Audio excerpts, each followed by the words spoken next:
you don't recruit people that you hate, you don't like, that you don't respect. You recruit people that you like and respect. So if you're making recruiting calls, that's just a call to say, hey, I really like what you're doing. And I want to know, is there a win-win where we could work together?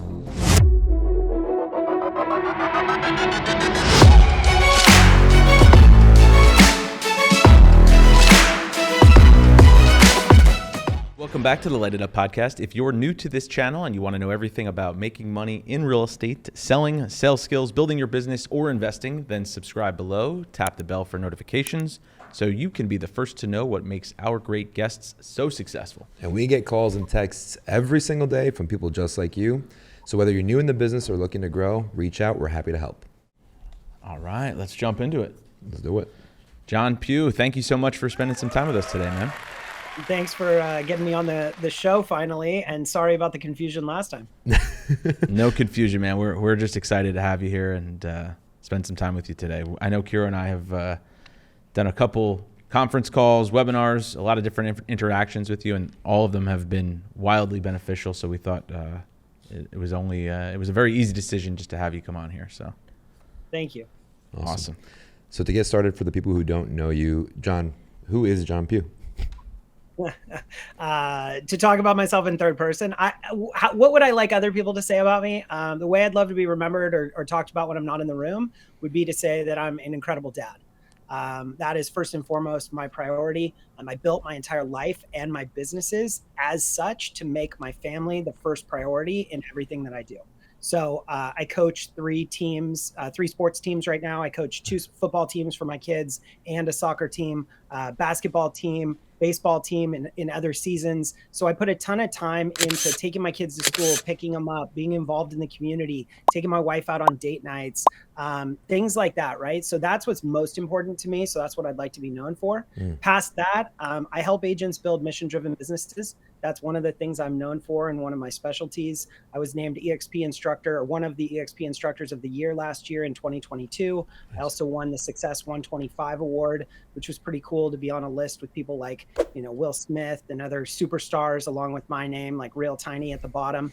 And I've been a real estate agent for 20 years, and I'm a real estate agent at heart. So even though my day-to-day is not spent on going on appointments with buyers and sellers at this point, I think like a real estate agent, and I love real estate agents, and I love what this industry's done for my life. And so through my TikTok channel and other opportunities, I love to give back to the community and help agents succeed, especially in a market like this one that is, I described it earlier today on a call. They said, I hear it's a little hard in real estate right now. I said, it depends if you think walking across red hot razor blades is hard or not. And that's kind of how I would describe this market. Yeah, no, that's good. You were talking about going on date nights with your wife, and I could only think of one of your recent posts of going to a Taylor Swift concert. Yeah. And, yeah. Did you see his outfit for the Taylor Swift concert? No. What was it? I'll let Jon describe it. I hope they put the picture in here in the edit. I'm the Swiftie, not my wife. So she didn't want to go. I convinced her to go. I was like, you got to stand in the merch line. You got to be the Swiftie husband. But I love Taylor Swift. I love Taylor Swift as a musician. I was a fan when she first came out, but I really became a fan in 2020 when she released those 2 albums, Folklore and Evermore. I traveled a lot. So once COVID kind of calmed down a little bit, I did in 2021, I was on 35 airplanes, I think 35, 40 airplanes. I was in a different city every couple weeks, and I would listen to those albums like nonstop. That was the only thing I listened to. So I'm a huge fan. So my outfit was absolutely ridiculous. I wanted to be extra. Yeah. So it was the Lover era. I had on this crazy rainbow coat, a pink shirt that said Mother Knows Best. I had these sick, like purple and pink Jordans that I got that were just awesome. Rose colored glasses, like the whole 9 yards. And I just booked. Taylor just released her movie. She's going to do in theaters in October. Wow. There's going to be 3 days where they're going to put the tour on TV. And I just booked out like the whole theater. And I'm going to take like a ton of people as like a business thing, right? A lot of people didn't get to go. But I respect Taylor Swift mostly as a business person. Oh, 100%. Her ability to sell out stadiums, connect with her audience, do special things, be creative, make people feel something that's relatable and unique all at the same time. Like she's a genius, absolutely a genius. Probably the number one business person for a public figure. Yeah. She's the number one business person right now. It's Yeah. Taylor's world, and we all live in it. Yeah, it's so true. I mean, have you seen the pictures of like how many tour buses it takes for her to put on a production every night?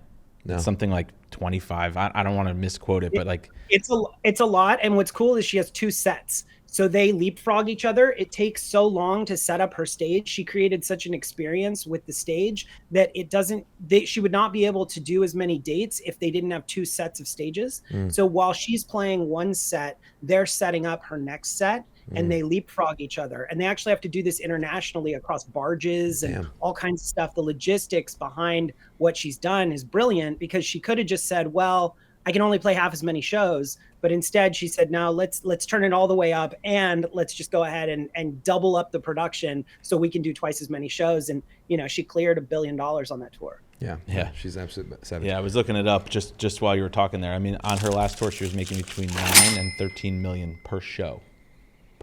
So do you know what she did for her all the tour guys that run her tour for a bonus at the end of the tour? What? She gave them each an envelope. This is the story that I heard. She gave them each an envelope, and I remember 2 or 3 of the guys were opening up the envelopes together, and they're like, "Oh, that's so cool." She gave us $1,000, and the guy's like, "Dude, you read that wrong. It's 10,000." And the third guy was like, "Dude, you read it wrong." She gave us each $100,000. Damn. So I mean, she was making $13 million a show, but she gave everybody like an insane bonus. Like, she's just a good chick, and she like really great business person. That's smart. It's really cool. We could spend the whole episode talking about it. All right, let's get into lightning round. But as soon as you said date night, I thought of you dressed in I won't say drag, but no, I did full Taylor Swift regalia. And last weekend I took my wife to the Barbie movie. So I love that kind of stuff.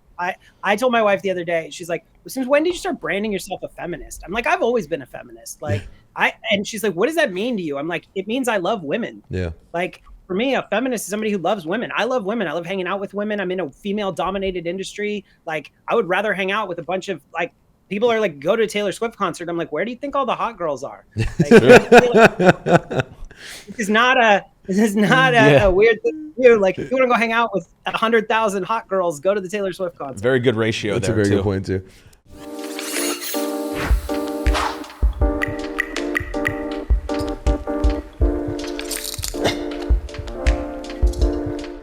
All right. Lightning round. Now we got to be very, very serious. What's the most surprising self-realization you've had? Oh man, that's really hard. Surprising self-realization was probably that I was my own worst enemy. I gave up drinking alcohol in the end of 2019, and everything since then has been an incredible positive ride. And everything before then, the further I get away from that, the more I can realize, like, damn, I'm lucky to be alive. And I'm so lucky that so many of those poor choices I made before then didn't completely ruin my life and my career and everything else. A good question to piggyback off of is, what's the most important and vivid memory you have? When I was a little kid, my dad was told that he had to have a heart transplant when I was about 8 years old, and he was on the waiting list for a long time, and he spent about 6 months in the hospital. And every single day there was this green line that ran down the hallway in the hospital, and you'd follow this green line to the elevators, and we'd go up to his room, and I'd play a game of Monopoly with him every single night that he was in the hospital. And I just vividly recall drinking RC Cola out of the little cans in the hospital room, playing Monopoly with my dad. That's one of my favorite memories, and one of my early opportunities of getting into real estate, right? Monopoly is a real estate game. Yeah. Monopoly is not a good way to make friends, so I'm assuming you and your dad were fighting a lot. So there's a good story. So one time I tried to cheat, and my dad like totally shut it down, and he was like, I'm not going to play with you if you're going to cheat. And I still do that with my kids to this day. Like, it's more about the integrity. Win or lose, it doesn't matter, but it's playing with integrity. And that was a core value that was instilled in me in an early age. And I still teach that to all the kids I coach and everything else.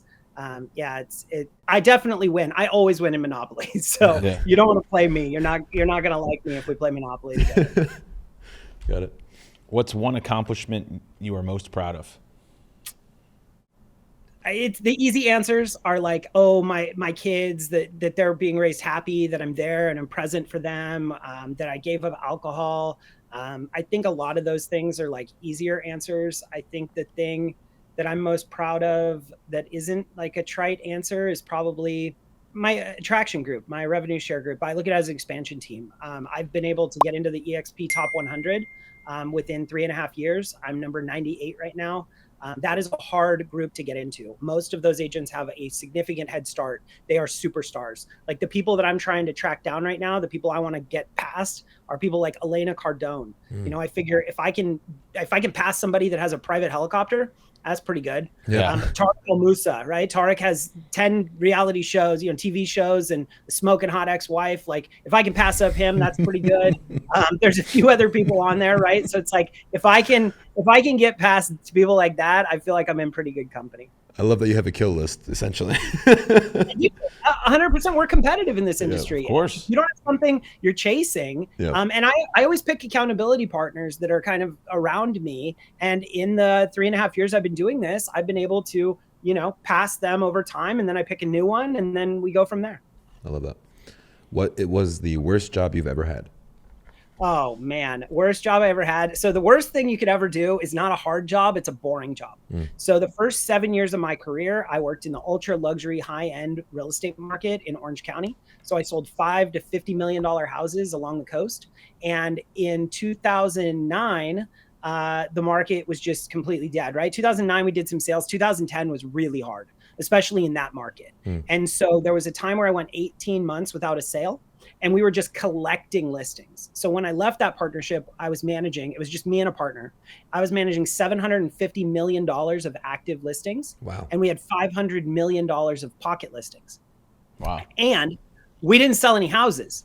So we weren't actually doing like the day-to-day operations. Most of the time was really toxic and really horrible and boring. And so I can remember like just sitting around, sitting at open houses, sitting at broker previews, sitting at my desk. Like this was before iPhones and all the stuff that we would use to fill our time today.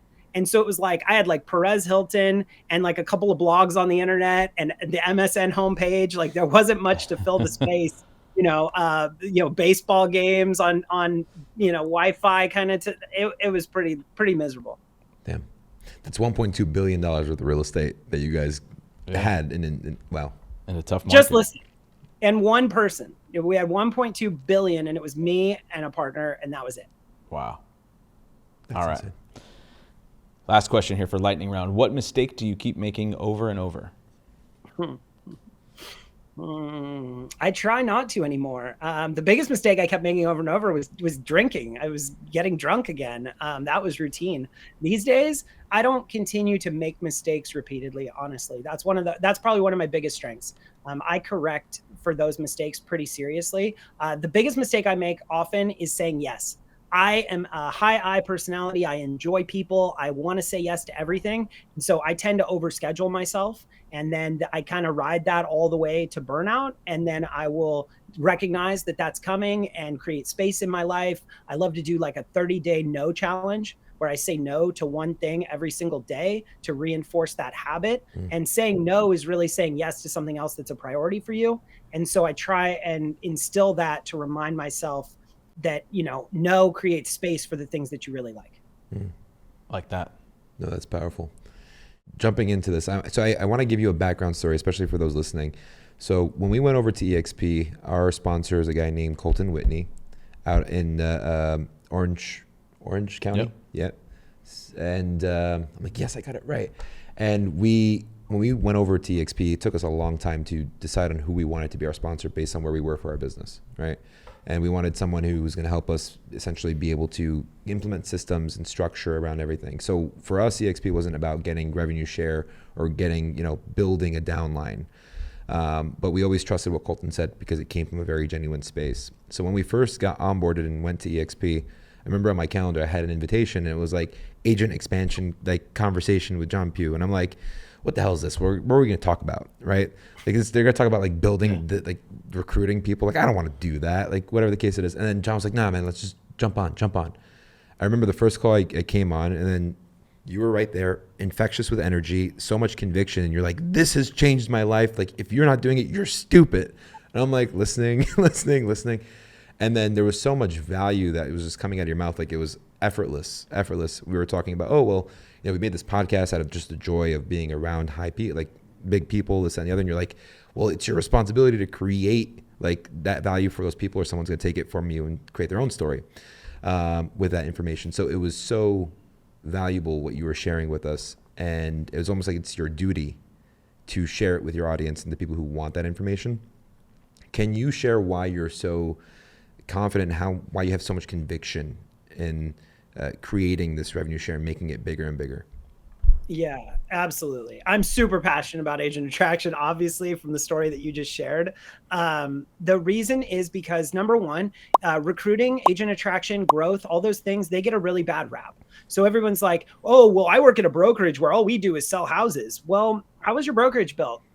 How did that come to be? You guys just all walk in the door one day, or were you recruited? And how did the Tampa Bay Buccaneers win the Super Bowl? Was that just because they stumbled upon that one day, or did they go and get the best player in the game? Did they get Tom Brady? And then Tom Brady didn't just come by himself. He wasn't going to throw the ball to himself. Tom Brady wanted to throw the ball to Rob Gronkowski because he's a pretty darn good target. So he said, hey, Gronk, you want to come down here and play with me? Dwayne Wade didn't win the championship by himself. He called LeBron and said, hey, LeBron, get down here and help me win a ring.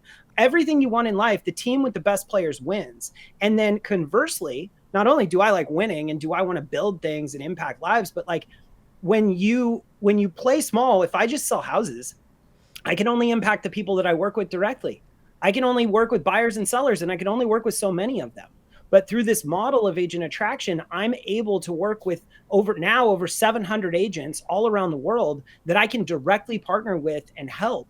Warren Buffett made most of his money after the age of 65. I was on a call this morning and I explained it. I said, if you took all the money Warren Buffett has in his fortune and you stacked it from here to the moon, all the money above the second story of your house, he would have made after the age of 65. And that is because of the compound effect. And most Americans don't save money because they don't have an immediate amount of revenue that will be generated. There's no short-term gain. There's no short-term benefit. It's hard to put money away and then wait for 40 years. If they understood the compound effect, they would save more. And if agents understood the compound nature of revenue share, then they would participate more in this type of model, because I can only sell a house, right? Selling houses is addition. Even adding an agent to my team is addition. But when you work on this type of structure, it's multiplication. And I just, most agents are never going to build a group that pays them $20,000 a month or $30,000 a month or $100,000 a month. And that's okay. Because the big lie that's been told is recruiting is bad. This doesn't work. This isn't. Look, at the end of the day, if you had your best year ever in real estate, how much money would you make? Let's just say you sold houses next year and you just had this amazing year. Everything came together. The market corrected, interest rates drop. Every one of your clients calls you. Everyone wants to sell houses. How much money would you make? Average agent? You pick. $1 million, 2 million. Okay, 2 million. Okay, at 2 million, how much goes to expenses? 30%. 40%. Okay. So we'll use $1 million just so for easy math. So you got 600,000 left. Of the 600,000 left, how much goes to taxes? A third of that. Okay, so 400,000 left. With the 400 grand, what do you do with it? Try to save as much as possible. Okay, you spend. What do you really do with it? What do you really do with it? What do you do with 400,000? You spend 400,000. You put it. You most likely invested in an investment property. Sure. Most okay, if you're people talking about that, yeah. Okay, we put it in an investment property. What would you buy if you had 400,000 right now? You can either pay cash for one $400,000 house, or you can leverage it into something more expensive. What would you do with it? Buy something for 1.6 million.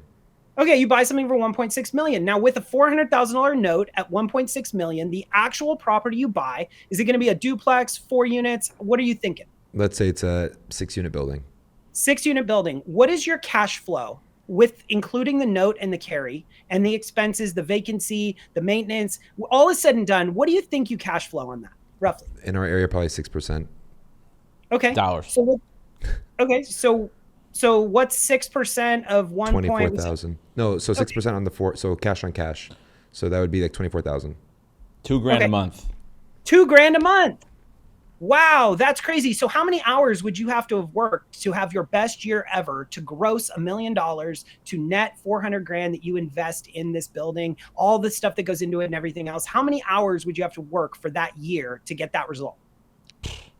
It's 250 50 days times 8. So that would put you at like 2,000 hours. Okay, so 2,000 hours in order to have this result. And I understand there's long-term appreciation and depreciation that you can use for taxes and all this other stuff, but you want to make $24,000 a year. And I know that I need 48 agents in my entire network to make that same amount of money. And that means that I need to bring in about 5 cool people. I need to help talk to 5 cool people, and they all need to bring in a handful of people to get to that number. So which is more efficient? Is it better to work 2,000 hours to go do all that? Or if your end goal is passive income and cash flow, why wouldn't you just go with the thing that can give you the cash flow right away? Which is, let me go talk to 5 awesome people and expose them to a company that could change their life. Yeah. I love that. Yeah. How- it's so true. Yeah. And I think it's just that, like you said from the beginning, recruiting has a bad connotation because there are a lot of awkward, weird people trying to recruit to their downline, right? Good opportunities will always create a magnet for bad apples. Right. A great opportunity will always attract people that are nefarious, that aren't the right people, et cetera, which is why we have a duty as the good people to go out and drown out that noise. Jon, if you were going to recruit someone to anything, to your football team, to, your birthday party, like if you were going to recruit anyone to your EXP group, whatever, you make that list. Okay. I want you to think in your head of your favorite, your list, the first 10 people you're going to call. Yep.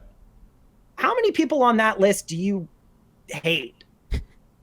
How many people do you think are just like scummy and terrible? Like, you don't recruit people that you hate, Right. that you don't like, that you don't respect. You recruit people that you like and respect. So if you're making recruiting calls, that's just a call to say, hey, I really like what you're doing, and I want to know, is there a win-win where we could work together? Yeah. That's all it is. And I think, I don't know if it was you or somebody else we were talking to recently. I think you just have to sort of maybe replace the word recruiting with inviting, right? It's just all about inviting, right? Like, and I don't want to, the way I've sort of changed my perception of it is there's always something upcoming, whether it's a Monday call, like in our downline, the fast forward, or there's an upcoming event in person, or there's an event next week in Montana with some of the generals, right? The people doing over 40 or 50 million. What can I invite somebody to that's coming up, right? That's just changed my perception. I think it's inviting is very powerful, right? Because we're an experiential company. And so I tell people all the time, like, we don't want to pressure you to join. The worst thing that could ever happen is for me to twist your arm and have you join and then have you hate it and then have you leave. It's going to hurt my reputation. It's going to hurt our friendship. It's going to hurt your business, my business. Like, that's horrible. I'll never pressure you to join. It's about giving you an opportunity to experience the environment. And then you're going to tell me if you like it or not. So inviting is really powerful. But before inviting, the thing that really matters with this, what recruiting really is, it's care. I have to care enough about you to take a stand for you to help you find something better than what you currently have. Yeah. You said life-changing earlier. How has this changed your life? I'll give you a great example. This is real life. In the month of August, my mother-in-law was in a car accident and taken to the hospital. Okay. My wife spent the entire afternoon in the ER, super scary situation. She is also the full-time caregiver for my wife's dad, my father-in-law, who is dealing with stages of dementia, Alzheimer's, starting to get more serious. So he can't really care for himself full-time at this point. Following that, my wife was hospitalized for a random infection that she had to be hospitalized for a couple days. Then the week after that, my mother-in-law was hospitalized for a very similar situation that was completely unrelated. So in the month of August, we had 3 ER visits, 2 hospitalizations. I had to care for my father-in-law for a period of time and any number of other things that happened. And with the 4 businesses that I run, I was able to be there for my kids, for my family, take the time off, literally didn't even blink an eye. I just looked at my calendar and I was like, cool, I can cancel all of that. And I can do that and not suffer at all, because revenue share and the model, it's not even about revenue share. It's about the way that I've structured my business. I'm on a computer right now, but it's not even my own computer. I don't do anything from my computer. Everything is done from my cell phone. I have built my entire life. I have a rule. So if you build your business with a computer, then you need your computer to run your business. So my rule is that if I can't do it from my cell phone, it shouldn't be done. because my vision is that I can be anywhere in the world doing anything I want to do at any given time and run all of my companies with very few employees, with very low liability, with very low overhead, very high profitability, and geographic freedom, and not be tied to a computer. I love that.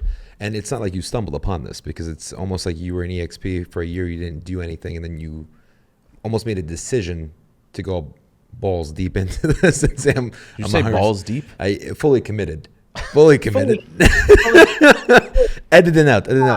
Well, so I came to EXP to build a revenue share group, for sure. I was in leadership at Keller Williams. I ran offices. We actually, before we came to EXP, we went and pitched. Meyer, my business partner, didn't want to join EXP. He didn't want to join a virtual brokerage. He wanted to go get a big corporate job. And so we created a niche product that we pitched to every major brokerage on the planet. We got all the way to the final finish line with Douglas Elliman. They actually made us a very generous offer. We verbally accepted it. And we were talking to Sotheby's, Coldwell Banker, and every other major player in real estate except Compass. Don't call me, ask me why. And so we talked to all the major players, and Douglas Elliman was the fit. And we were going to do this national project for them for growth and grow their brand and all this stuff. And they had a little hiccup on the paperwork at the last minute. And they had to do a couple of HR things. And in that 2-week period they were working on it, I got Meyer to look at EXP one more time. And I said, Meyer, if we take these side by side, if we do what we know we will do, can you look at this, please, and see the difference in the back end of what we make? I know it's not a corporate job with all these other perks, but I promise you in the long run, this is going to be way better. And he was able to see it finally after 4 years of trying to talk him into it. Yeah. And we joined. And I mean, it's been life-changing for sure since then. And honestly, more than anything, like the money's good, the structure's good, all this stuff, it's so much fun. I have never had so much fun in my entire life. Yeah. How would you describe the exposure and the proximity? That's a word we like to use a lot on this podcast at EXP, particularly this upline, compared to other brokerages, like the old antiquated brokerages? Well, the problem with most brokerages is that John Maxwell, right, great leadership coach, has one of my favorite, he has the 21 irrefutable laws of leadership. Yep. One of my favorite of the laws is the law of the lid. Yep. The law of the lid states that your organization will only ever grow to the top, leadership, the vision, the ambition, the success of the leader. The leader is the lid of any organization. And so in any normal brokerage, you are stuck by the local leader. So I ran a franchise. It was me. I was kind of the top guy in that bucket, right? And then I could bring in a guest speaker. We could have a regional thing. We could go to, Texas and see somebody speak on stage, but it was very limited. And most brokerages are structured that way. The difference with EXP is we're a national or international brokerage. We're one entity. And so we have access to all of the best leadership across the entire world. So with Fast Forward, the Fast Forward generals, I mean, if you pull up that map, you can see, I mean, there's almost no blank space. I mean, sure, like the desert of Nevada and a couple other really random places, but we have coverage in pretty much every single market across the United States and starting to be really around the world. And so the proximity, like the Monday Mastermind is crazy. I put the question this week about school marketing, back to school marketing. The responses that we received in 20 minutes were mind blowing. Yep. So that kind of stuff is great. I was really sick of being the smartest guy in the room. And I say that with like all deference. Like I am not a genius. I just was like the leader and I wanted to be the dumbest guy in the room. And so I interviewed like 12 different groups at EXP and I looked for the group where I would be the stupidest person on the roster. And I just snuck my way in there and have been the beneficiary of being around people that are doing things that are so much bigger than just selling a couple houses. Yeah. Like, I'm sorry, I love selling houses. It's an honor to sell somebody's house. But at some point, you want to do more than that. Yeah. And these guys are doing flips and funds and, crazy investing and syndications and, changing lives. I mean, I love to fundraise. The most money I ever fundraised in a single event was about $40,000 prior to coming to EXP. When I kicked off the EXP Fast Forward Summit in San Diego a couple years ago, by the time I was done speaking for 15 minutes, we'd raised $70,000 for Feeding America. And over the next 24-hour period, we raised $235,000. We were the #1 donor in the entire world. And we brought food, right, meals to 2.3 million hungry families. Wow. That's why I joined. Yeah. I joined because you are your network. Your net worth is your network. Like it 100% matters. Yeah. Was that the summit in February of 22? We were there. Yeah, it should have been. Yeah, that was insane. We saw that all happen, and it was at that same event we felt like the ugly girls at the bar because no one was pitching us EXP. It was just immense amount of value. Yeah. And then I remember you went in there right after the social media guy. I forgot his name. It's Mr. Social Savvy. Mr. Social Savvy. Yes. And then you went right after that, and then it blew up right after, and it was just insane how many people were just volunteering and how much money was in that room was kind of insane at that moment.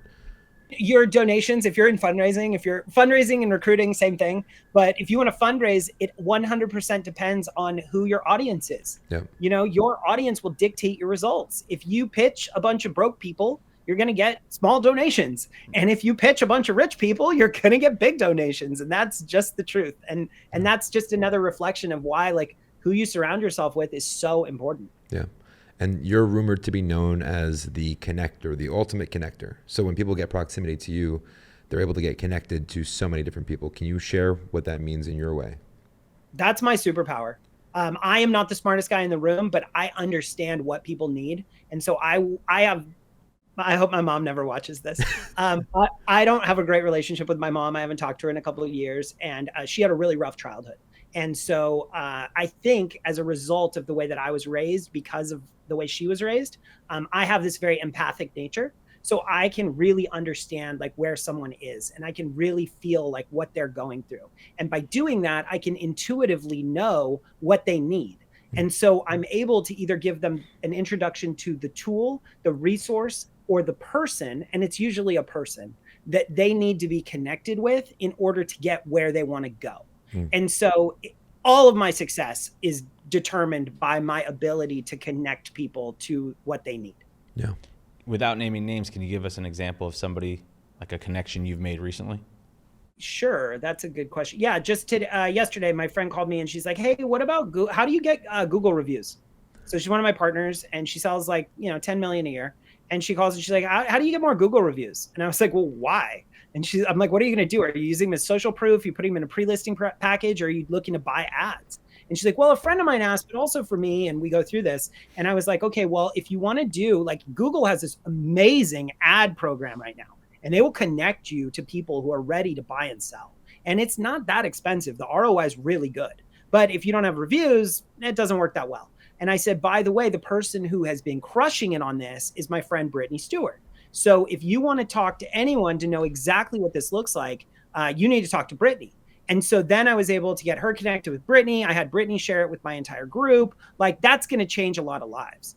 Same thing with the Maui Mastermind I did last week. So I hosted a mastermind this week. I don't know. It's been a long week. I hosted a mastermind for the Maui fires. And I said, it's a place that's near and dear to my heart. And I really care about the community. And I don't want to be that person who just visits and goes to the beaches and doesn't give back. And so when this happened, I said, "You know what, I'm going to do something."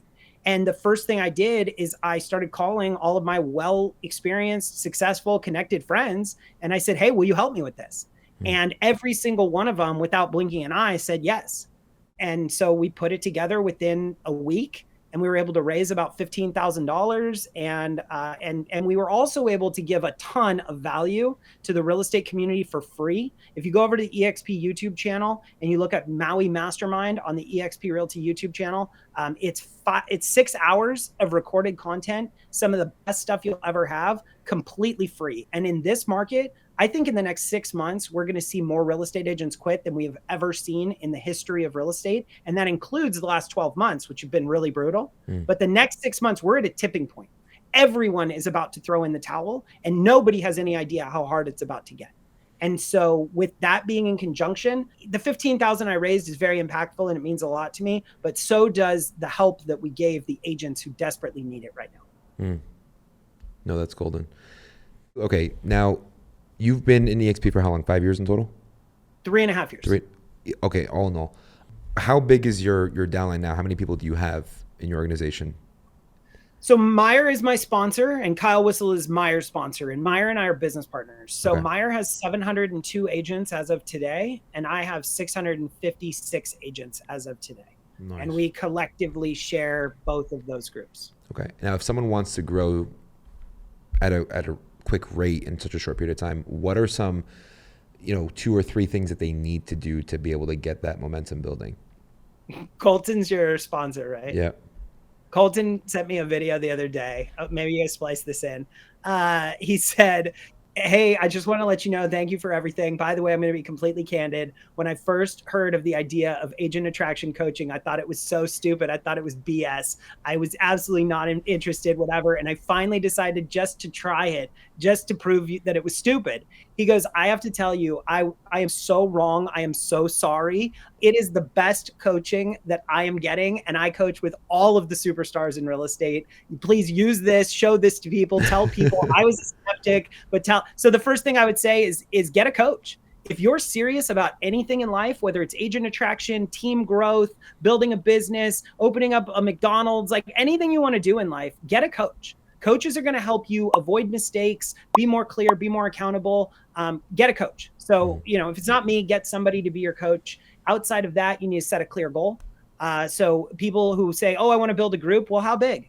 I knew exactly how many people I wanted to recruit in my group when I joined. I wrote it down. Third thing is get a wealth chart. A wealth chart is a one-page document. It's a one-page business plan that breaks down exactly what you're going to do. It is the single most important piece of paper you will ever have, because it is the only piece of paper that you can build a multi-million-dollar a year recurring revenue business with. One sheet of paper and no staff, no overhead, no liability. One sheet of paper. So I'd say get a coach, get a wealth chart, set a goal, and then work towards it daily. My mantra from the day I started has been brick by brick. Little things become big things. And so on the days that I was tired, on the days that I didn't want to do it, on the days where I got rejected, when I flew someone to an event and then they joined EXP, but they didn't need me sponsored. I mean, I've had all kinds of crazy things happen, and you get your face beat in. Agent attraction is like baseball. Okay. If you want to make money and you want an easy path, you want to go sell houses. You sell houses. That's like basketball. Everybody on the court scores all the time. Yeah. That's basketball. That's selling houses. You want to build a rev share empire. That is baseball. You're going to strike out 7 out of 10 times if you're the best. And so on the hard days, I would still do something. On the hard days, I'd make one call. On the hard days, I'd send one text. On the hard days, I would post one video or one thing on Facebook. Like whatever it was, every single day for the last 3.5 years, I have done something to move incrementally forward toward my big vision and my big goal. I love that. Now, out of the 670 and change people that you have, what would you say is the percentage that came from either word of mouth or from like social media? I know TikTok is a big one for you, and direct outreach. TikTok has been something that I'm passionate about. I love it. It is an efficiency thing. So I started doing that 18 months ago. I put out at least one video every single day. I've produced about 800 videos. It's given me an opportunity to sharpen my skill set in being on camera and giving value to other people, et cetera. But it's actually not how I built my group at all. And it's not where most of my people come from. The way I built my group was by deeply caring about people that have influence and people that I respect. So, like attracts like. So I made a list of the people that I really admire and respect that match my core values. And then I went and intentionally developed relationships with them such that I could bring them to an opportunity that was better than the one they had. And so I actually have only personally sponsored about 33 agents. And of those 33 agents that I sponsored in 3.5 years. So John, if you went a month without selling a house, are you in real estate? Are you even in the game? No. You got to sell a house every month if you're in the game, right? Of course. Well, at least. I've been at EXP for 3.5 years. I didn't even recruit an agent every single month. Yeah. I'm not even in the game. And yet I recruited 33. Of those 33, 17 are productive agents. And me and those 17 built a group of 656, 700-ish, depending on which metric you use. And so one quote I love that I got from Millionaire Real Estate Agent is, Gary Keller hired this guy named Bain Henyon to help him. He was a consultant. And he said, if I want to grow the #1 real estate company in the world, if that's my goal, what do I need to do? And Bain looked at their organization and everything else, and he came back and he's like, okay, Gary, I think you've got a pretty good foundation. This is what you can do. And he's like, you need to make these hires and these hires and these hires and fire these people and do this. And Gary looked up and he's like, this is like 20 people, dude. You think with 20 people, I can create the #1 real estate company in the world? And he famously told him, he said, well, Jesus changed the world with 12, but you're going to need a couple more. That's a good one. I like that. And that's the truth. Never underestimate the power of a small group of highly committed people. Yeah. And you were talking about the one thing that I loved when you talked about one of the last calls we were on. You were talking about actually building an organization where you meet with the people in your downline about helping them build their downline as well. So that way it's like you care about their growth. And on top of that, it ultimately benefits you as well as it does with everybody else in there. Yeah. Which is golden. I think the biggest thing that people don't realize that are, outside the EXP organization is how important the sponsor is, like in your choice. Because I think a lot of people do just come over to EXP because they're like, oh, well, it's a lower cap than I'm paying right now. And, it's lower my expenses. So if I go to EXP this way or if I go to EXP this way, it's the same thing. And it's definitely not. And I think that's why you and I spent so much time trying to figure out who our sponsor would be. And I'm glad that we did, because it gives you exposure to different people. Yeah. Well, your organization is one of the best in the business. And obviously I work closely with Colton, but I'd say this anyway, between you guys and Colton and everyone in between you, and then you finally get to, Dan and Kyle. I mean, you are in a powerful lineup. And so are we, right? We chose a very powerful lineup too. And they're similar, but they're slightly different. The bottom line is you're getting business partners. You're not naming a sponsor, you're finding partners. And that's the level at which we take it within this company. So I think people don't understand that. The other thing is, Meyer always says, we're not selling crack. We're not trying to get people to do something bad for them. Like, we're trying to change their lives in a positive way. So what's sad, unfortunately, is that about 250 people a week go on the website and join EXP without a sponsor. Wow. I don't care who you are. Anyone's better than no one. So it's like my personal life's mission. The reason that happens, and this drives me crazy. The reason that happens is that we are terrible as a company. We individuals, me, you, all of us, we are terrible at telling our story. And if we were better at telling our story, then everyone would know who to talk to and what to talk to them about and why they should be their sponsor and all this other stuff. But because we let these stories get in our head about like, oh, I don't want to be a recruiter and I don't want to brag and I don't want to this and I don't want to that. Well, because of that, we are the cause of the fact that 250 people a week join this incredible company on an island with no sponsor. And that is mind-boggling and so frustrating. And so what I want to do is I want to teach every single person in this company how to tell their story, such that no one ever questions how they should join EXP. Nobody ever goes on the website and just signs up. That's a tragedy. Yeah. So just to make this a little bit more interesting, how would you help KIRO tell his story? All right, perfect. All right. Let's do it. So KIRO, you've said a couple of things on here really phenomenally. Even your intro, I loved your intro.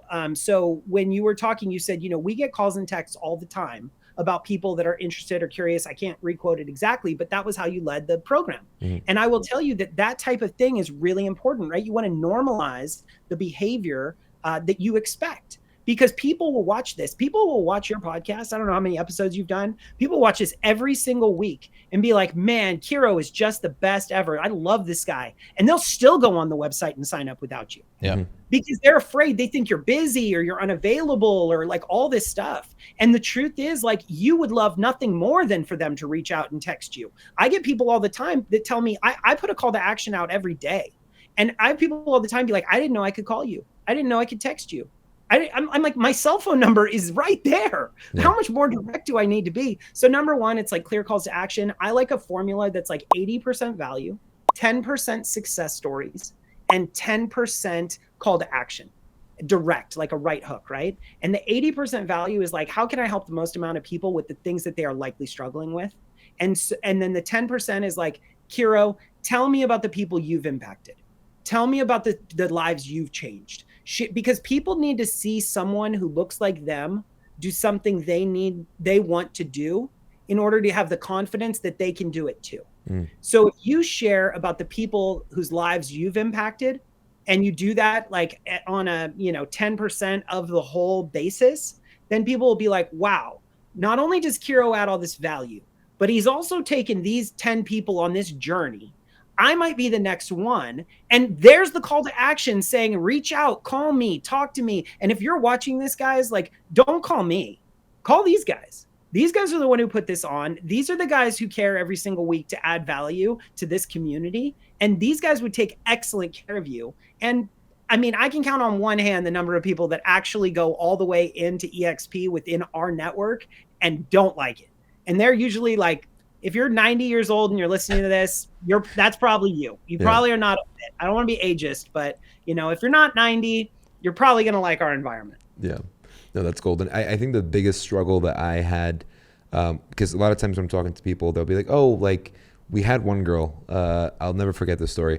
She was just like, oh, you guys just seem too like confrontational to approach, to talk or something like that. Right. And I was just like, what the hell does that mean? Like, but not to interrupt you, but that's the same thing that realtors get all the time too, right? Like, oh, I didn't list my house with you because I just thought you were too busy. I get that, but like with people that you're watching, like you're getting interested in the industry because of them, right? And then you're getting too scared to approach them because they feel like they're too unavailable, right? The call to actions make it very clear that yes, let it, like if you want to, do it, right? It's also really important. So one of the worst things that you can do, everything in life comes down to core values. Before you start on anything, any business, any relationship, anything, core values are it. And so if you have clarity on your core values, then you can do things to intentionally be authentic. Mm-hmm. Your authenticity will both attract people that you want to work with, and it will also repel people who are not meant for you. Yeah. And so one of the things that you really want to get good at is you want to repel people who do not share your core values. Yeah. No, that's I love that. It's the part that I struggle with the most is trying to understand where they're coming from in terms of what they need in their business, what's missing in their business, without being like, well, hey, can I show you these really cool things? But first, not understanding what they need first, so that way it's not like, hey, I'm spewing all these things, but it's like they might not be looking for that. We use a really simple framework. So the way that we do it is we say, let's just role play like you were wanting to work with me. So yeah, you do need a little help on that. So. Yeah. Super. Really nice to meet you, man. Thanks so much for being here today. I'm just curious, what did you do? Tell me a little bit about your business. What did you do this year? How many houses did you sell? 45 houses. Okay, you sold 45 houses this year. And what was that in volume? 20 million. Okay. And what was that in commissions? That was like 600,000. Okay, 600,000 in commissions, 45 units, and 40 million in volume, or whatever it was. Okay, cool. And what do you want to do next year? Oh, I would love to do double that. Oh gosh, that's the most common answer. Everybody wants to do double that. So you want to get to 90 units, and you want to do 80 million, and you want to make 1.2 million in commissions. Awesome. I love that goal for you, man. What do you think you need? What are the 1 to 2, maybe 3 things that you think you need to double your business and go from 45 units to 90 units next year? Better leads. Okay, better leads. What else? I would say systems and structure. Okay, so better leads, system, and structure. And by the way, those are the only answers anybody ever gives. They give coaching, better leads, system, support, whatever. There's 10 things. Everybody wants the same 10 things. Now, here's the thing. If you said, I need a coach versus I need better leads, well, if you said I need a coach, or I didn't ask the question, and you're thinking I need a coach. Mm-hmm. And the whole time I just talked to you about KV Core and our leads and and Zillow Flex and all these things that are lead driven. But really what you want to hear about is coaching. Then I'm not going to appeal to you at all. And so in order to understand, and this is just a sales principle, and Kyle shared this recently, and Rachel on his team, this is just one of the best ways to think of it. You need to buy what they are selling, or sell what they are buying. Mm-hmm. You need to always sell what someone is buying. And the best way to find out what they're buying is to ask them what's important to them. And in this scenario, we always want to ask them what they think they need. Now, most of the time, I'll be completely honest, I've done thousands of these. Most of the time, they're wrong. Most of the time, the person you're speaking to, what they think they need is not what they actually need. Right. But you will never get them to trust you and work with you and actually be able to give them what they do need if you don't first address what they think they need. Yep. And so we always stay with what they think they need until they're ready to commit and come over. And then we can show them what they actually need so that they can actually get where they want to go. Yeah. Again, it's so similar to the actual real estate business, right? No, it is the real estate business, man. If you sit down at a seller's kitchen table and you're not asking them questions like, how soon do you want to be in Chicago? We have the best staging. And you're sitting there telling them about how many awards you won and how you could stage their home and you can sell it in 30 days. And little do you know, because you didn't ask, they actually don't want to be in Chicago in 30 days. Yeah. So it's being, I had an old coach years ago, Kathy Anderson, who just used to always tell me, be who they need you to be. You're not being somebody else.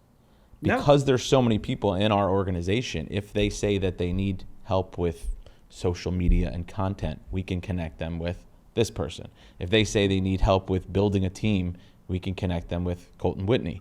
If they say they need help with X, Y, and Z, you can connect them with somebody else. So it's not even just, there's so many people, and then there's so many people that doing different things at a high level that. What's cool too, what a lot of people underutilize is we have all this recorded content. We have hundreds of hours of masterminds recorded. We have 30 masterclasses by the best of the best on their special sauce. We have Financial Freedom Fridays. And I mean, there's so much content just behind our Facebook group wall that literally, if you're good at knowing what all those things are, or you can go find them, there already is a recorded piece of content that is the solution. You just have to be the pharmacist that can reach back in there, find the proper prescription. Like I told somebody yesterday, I told her that she was a horny, sweaty guy at the bar because she was chasing so hard. And that's what she looked like. She's like, that wasn't really my intent. And I'm like, yeah, I understand that. But in reality, it's not always a hammer, right? Sometimes you need a screwdriver. Not everybody needs Vicodin. Sometimes people just need Pepcid, right? They had heartburn. Like, you don't have to give people painkillers when they have heartburn. Give them the proper prescription. Prescription without diagnosis is malpractice. Yeah. That's beautiful. Love that. When you're selling it to someone else, there has to be like a few elements. There has to be conviction. You have to know everything that's in there, and you have to know what your value is and your core values more than anything else. I think that's what's coming very clear to me more than anything. A lot of people mess it up because they say, oh, well, I'm new. It's just like real estate. I'm new. I haven't sold a house before. I haven't sponsored anyone. I don't know well, no, but that's okay. It's not you. There's 250 people a week that sign up with no one. So even if you're brand new, you're better than no one. And everyone has a sponsor, most people. And so lean on your partners, lean on your organization, lean on Fast Forward Movement, lean on all those resources, or just the resources of EXP. Yeah. Even without a group, a rev share group or whatever, EXP has tremendous opportunity and resources. And you don't have to be all those things if you're not that person. You just have to be the person who helps them find those things. Yeah. The connector. Absolutely. Or the pharmacist. So with your vision when you started 3.5 years ago, what's your vision for the next 3.5 years? So I originally wrote down on my wealth chart that I wanted to grow a group of 1,250 agents, because at the time I believed that was the number that would get me to $1 million in annual recurring income from agent attraction. And what's cool about agent attraction, every year you sell 20 houses. Let's just say you sell 20 houses. And the next year you have to wake up again and sell 20 houses. Well, every year I get to start out on third base at agent attraction. Like this year I'm at 656 agents. Next year I'll be at 1,000, and then I get to keep growing. So about 5-6 months ago, I erased my freedom number and I replaced it with 5,000. So wow. My new intention is to grow a group of 5,000 agents. I have 100% conviction that will happen. I believe it will happen in about the next 3 to 4 years. We'll have to come back on here and check on those stats. My stretch goal right now is I want to get 1,000 partners by the end of the year. And so if that can happen, then that 5,000 is a lot closer. It has to do with compounding, with doubling rate. So you getting to 50 is actually just as hard as getting to 1,000. Because once it starts to compound, going from 656 to my original goal of 1,250, I only have to double my group one time. So if I can just which is a 6% monthly growth rate. So if I can just make sure that my group grows at 6% per month for the next 12 months, I'll be there. Yeah. And then from there, it's 1,250 to 2,500. And then from 2,500 to 5,000 is just one more. So I only really need to double my group 3 more times to hit my goal. And that's like a bigger goal than I could ever conceptualize when I first joined the company. Wow. That's insane. What would be the projected income? Because you were saying $2,000, you would need a total of yeah. 38. I can tell you. Dude, I got to share something with you guys. I think I have 4 people in my downline. 4. And on average, my rev share is like $1,100 or $1,200 a month from 4 people. It's crazy. Including you. Thank you. It's crazy. I got you, It's 2.5 million a month? annual. Oh, damn. Yeah. Still, damn. It's no liability. No And cost. the reason at 1250 originally we used $800 per as an average per agent, Yeah. and now I use 500, which I feel like is a more fair average, just based on a lot of different factors that are too complicated to explain now. But I use a low figure. It could be more than that. Yeah. But it's with no liability. One employee, working from my cell phone. For the first 2.5 years, we did this 4 hours a day, 4 days a week. That's all we did. We worked from 10 to 2, Monday through Thursday. We took Friday, Saturday, Sunday off. And that was it. Like, we took our kids to school in the morning. We had me time, 2:00. We'd go back home with our family. Like, literally, we built it 4 hours a day, 4 days a week. No putting out fires, negotiations, inspection issues, nothing. I had a funny story. I had a funny story happen today that I'll share with you guys off camera. But yeah, occasionally there's a problem, but usually it's pretty smooth. All right. Hearing it. Thank you so much, man. We really do appreciate you spending some time with us. If anybody wants to reach out, collaborate with you, hire you as an agent attraction coach, what's the best way for them to connect with you? Yeah, so DM me on Instagram. That's the easiest way to get my attention. My handle is @it's Jon Pugh, JONPUGH. So hit me up on that. Follow my TikTok. I put out all my best ideas on TikTok on a daily basis. You can connect with me there. Their algorithm or their platform is just a little harder to direct connect. But hit me up on Instagram or TikTok, and I would love to make new friends. And my cell phone number is all over the place. Awesome. Sweet, man.